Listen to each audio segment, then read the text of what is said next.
यहाँ से अज्ञानतिमिरान्धस्य ज्ञानाञ्जनशलाकया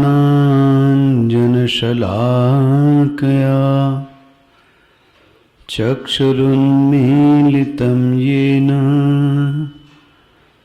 तस्मै श्रीगुरवे नमः। तस्मै श्रीगुरवे नमः।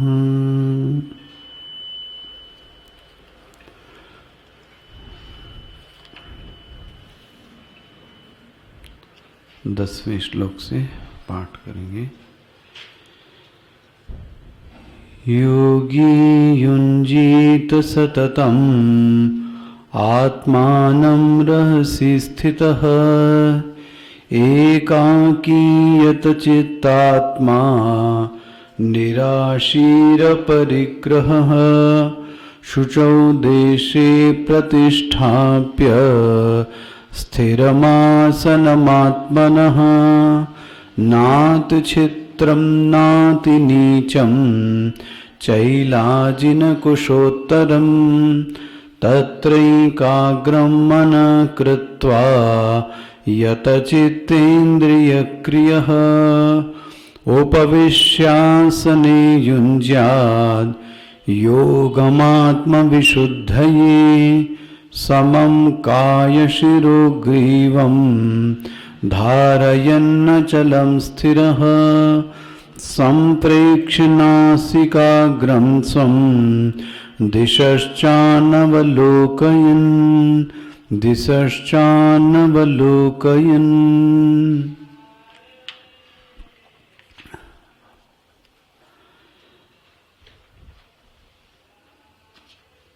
भगवान ने इस ध्यान करने वाले साधक को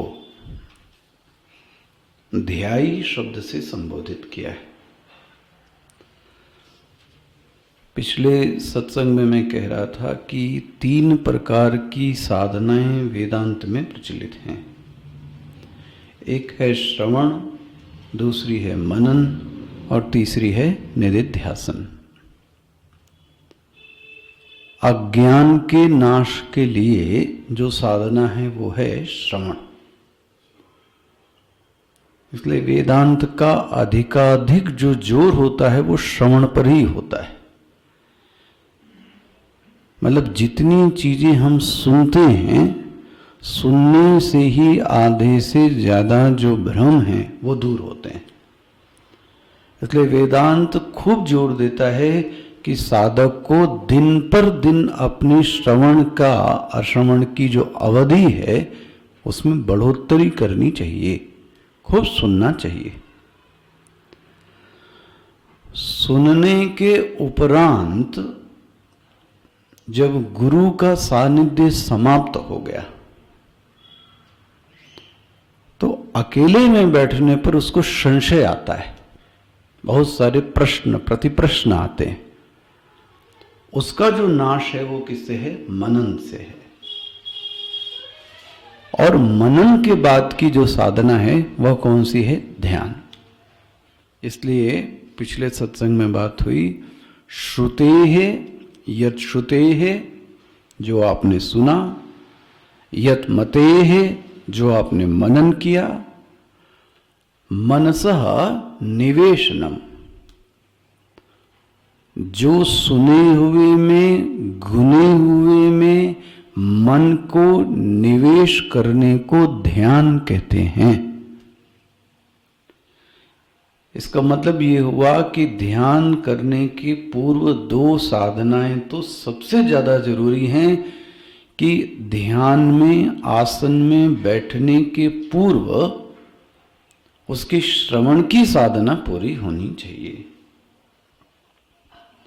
यही नहीं, श्रवण के बाद उस साधक का मनन का भी हिस्सा पूरा होना चाहिए।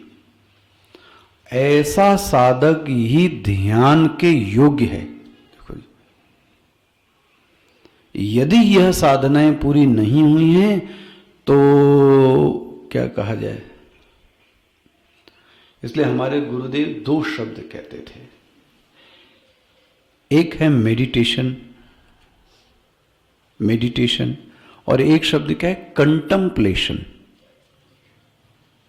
दो शब्द हो गए, मेडिटेशन एंड कंटम्पलेशन। जिसका अभ्यास हम लोग करते हैं वो कंटम्पलेशन है। थोड़ा और सरल शब्दों में कहूं, ध्यान अलग है और एकाग्रता अलग है। सामान्यतः इन चीजों को दोनों लोग एक ही कर देते हैं, ध्यान और एकाग्र एक ही है। ध्यान अलग है और एकाग्रता अलग है। तो वेदांत का जो ध्यान है वह तो यश्रुते यत्मतम, जिसमें ऐसा श्रवण हो गया, जिसमें ऐसा मनन हो गया, मनसः निवेशनम, मन को निवेश करने को ध्यान कहते हैं। ये कौन साधक है?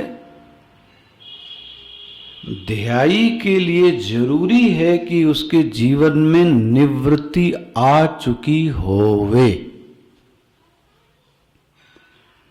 ध्यान के लिए एक प्राथमिक सबसे बड़ी योग्यता की आवश्यकता है कि उसके जीवन में निवृत्ति आ चुकी होवे। बहुत ज्यादा प्रवृत्ति करने वाला साधक ध्यान में नहीं बैठ सकता है।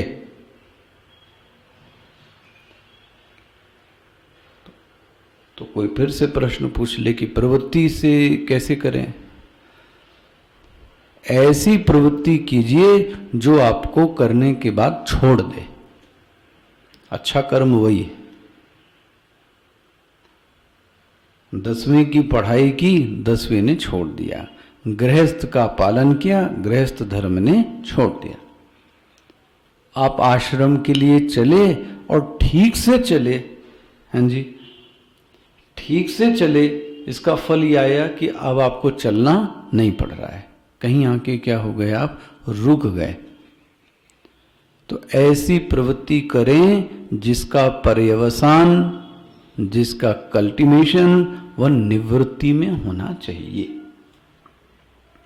ऐसा निवृत्ति वाले साधक के लिए भगवान कहते हैं ध्यायी। वो व्यक्ति कौन है? ध्यान करने वाला। अच्छा, अब यह निवृत्ति करने वाले साधक को भगवान एक चीज बोलते हैं, तुम्हारे लिए यह नियम नहीं है कि प्रातः काल करना है, मध्याह्न करना है, सायंकाल करना है। ध्यायी के लिए नियम बदल गया। प्रातः काल करना है, मध्याह्न नहीं करना है, सायं ऐसे करना है ना। इसलिए क्या बोलते हैं? सततम। तुमको सतत ध्यान करना है। देखो जी, कोशिश करनी 24 घंटे, मतलब जितना आप अवेयर रह सकते हैं। इसका मतलब यह हुआ, ऐसे साधक को कर्मयोग करने की कोई आवश्यकता नहीं है। पूजा और जप करने की अब कोई आवश्यकता नहीं है। पाठ करने की भी कोई आवश्यकता, क्योंकि इसका चित्त अपने आप ही पहले से क्या है? सूक्ष्म हो चुका है। भाई देखो, दो तरीके के अभ्यास आपने देखे होंगे। जब भी आप किसी ऐसे कोर्सेज में जाएं ध्यान के, तो उसमें वो पहला अभ्यास क्या कराते हैं? प्राणों का आयाम। प्राणों को लेना, सांस की गति को लेना, सांस को छोड़ना, धीरे धीरे मन क्या हो गया? एकाग्र हुआ। एक तो वो अभ्यास है। एक एडवांस साधक है जो कि बैठता ही है और उसका मन क्या हो गया? लग गया। अब दृष्टांत तो गलत है देना, शास्त्रीय दृष्टांत नहीं है ये।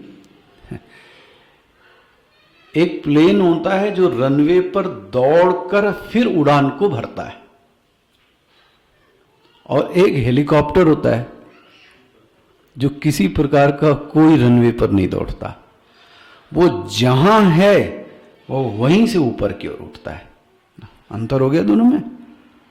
जो जहां है वो वहीं से ऊपर उठता है, लेकिन जो रूटीन प्लेन है वो क्या करते हैं? रनवे पर क्या करते हैं? पहले दौड़ते हैं।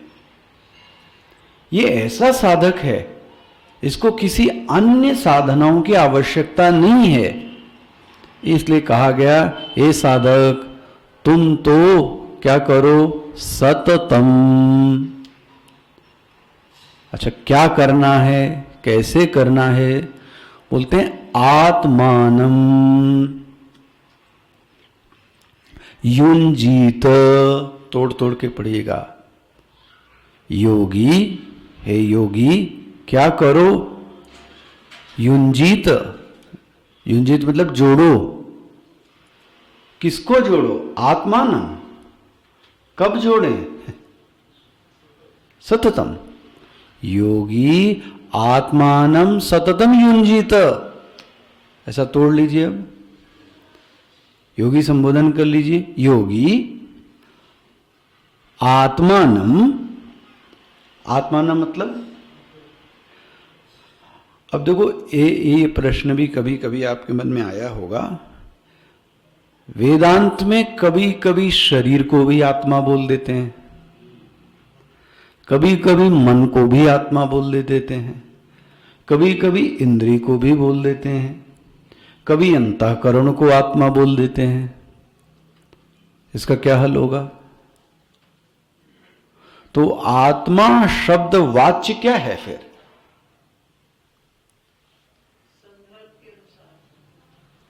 और हाँ, नहीं, ये मन इंद्रिय अर्थ कैसे कर दिया?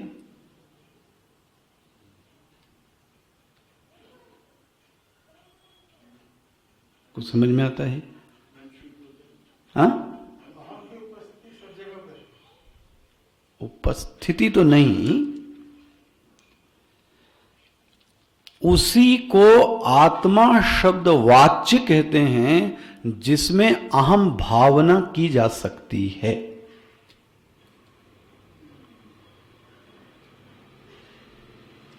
जिसमें आप अहम भावना करते हैं उसको आत्मा शब्द वाच्य कह सकते हैं।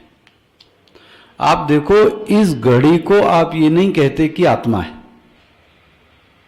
मैं इसको नहीं कहता, लेकिन शरीर के प्रति क्या व्यक्ति कह देता? मैं।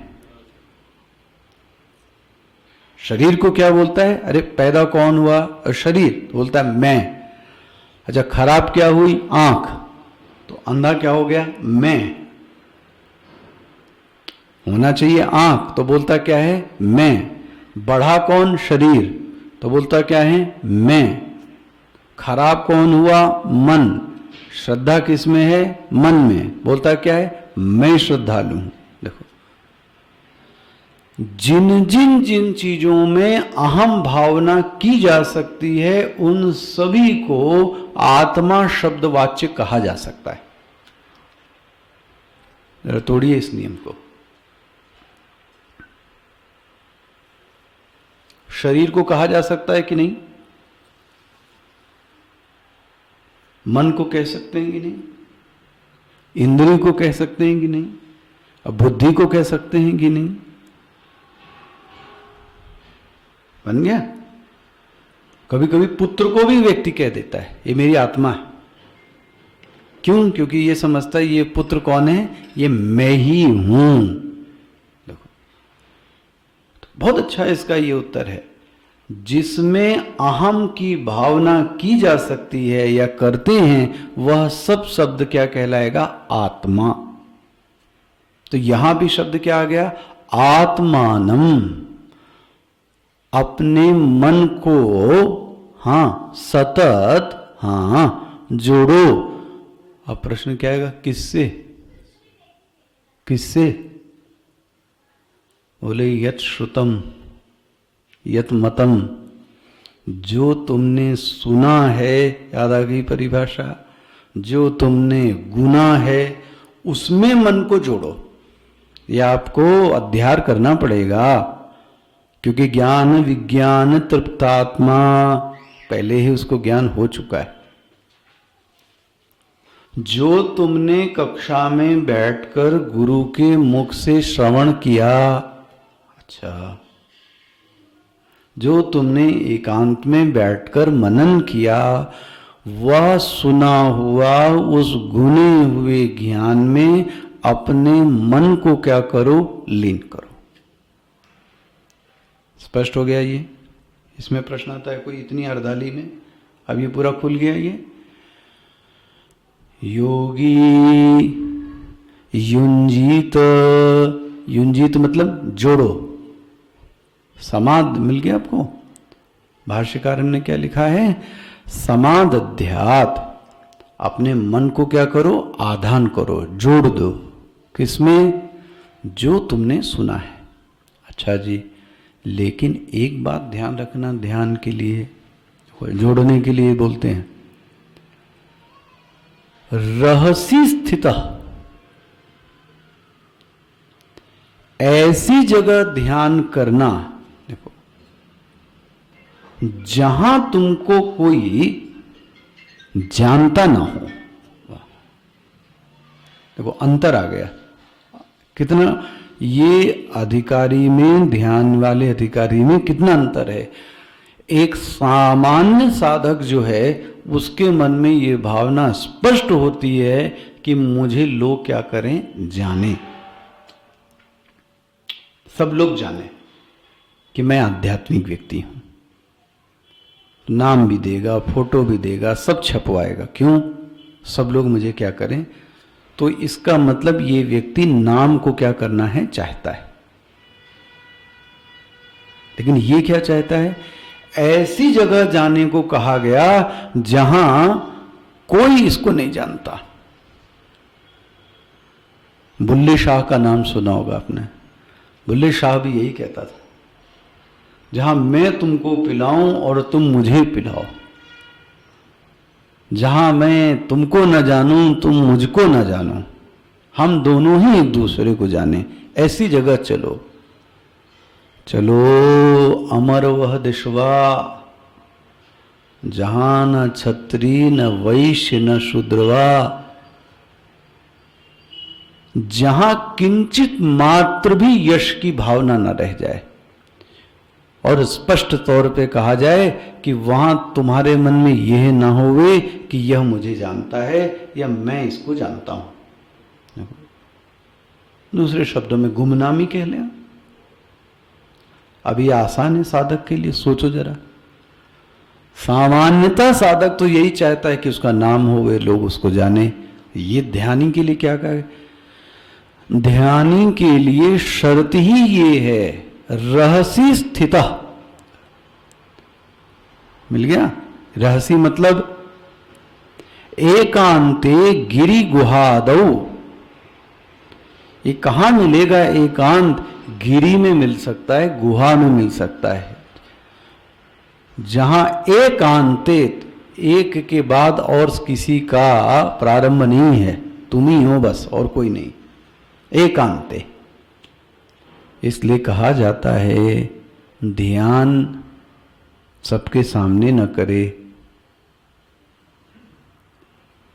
पुराने संतों का तो बहुत स्पष्ट मत है,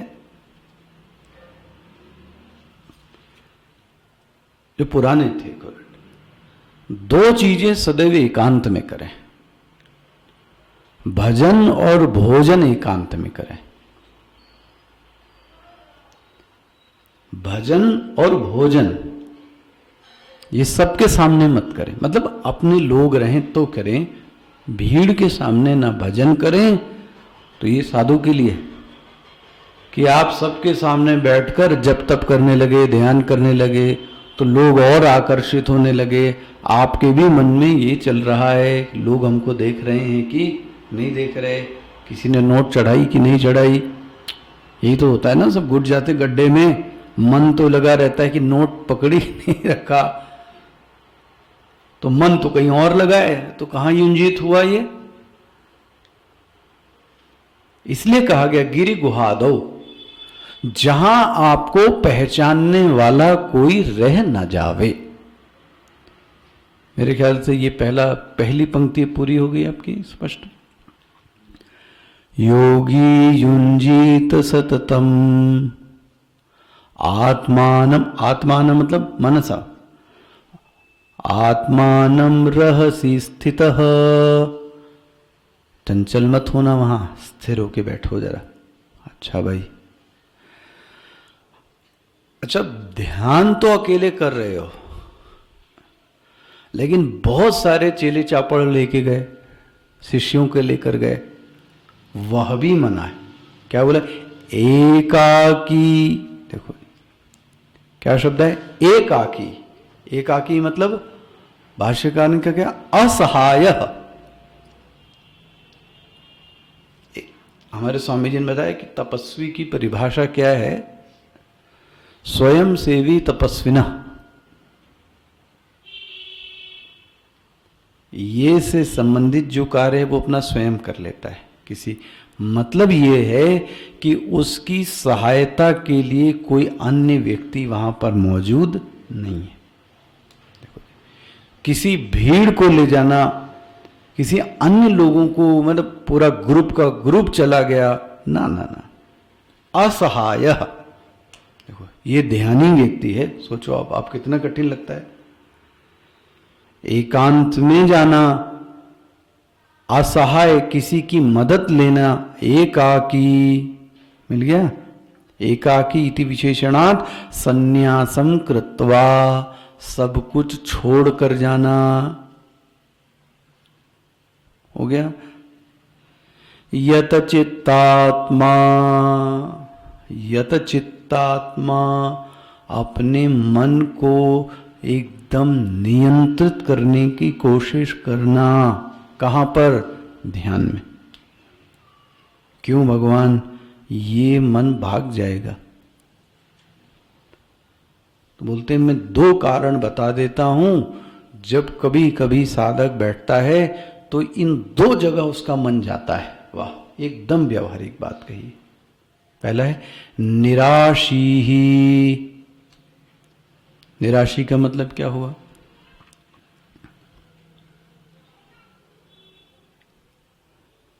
निराशापूर्ण। निराशी का अर्थ हुआ, निराशी का जो अर्थ है वो ये,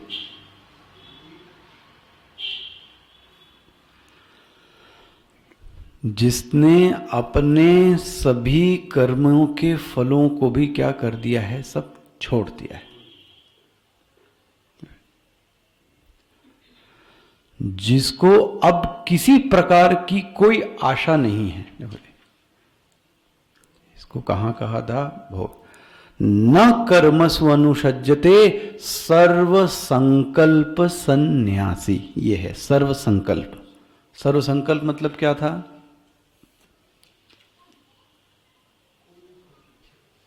सर्व संकल्प मतलब क्या कहा गया था? हैं?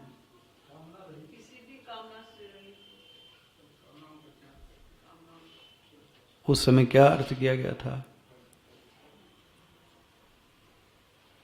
न कर्मसु अनुषज्यते का फिर क्या अर्थ करेंगे?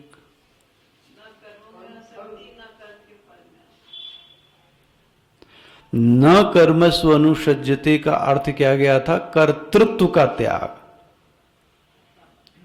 और वो कहा गया था सर्व संकल्प सन्यासी भोक्तृत्व का त्याग। देखो जी, भोक्तृत्व मतलब क्या? हमने कोई इच्छा बना रखी है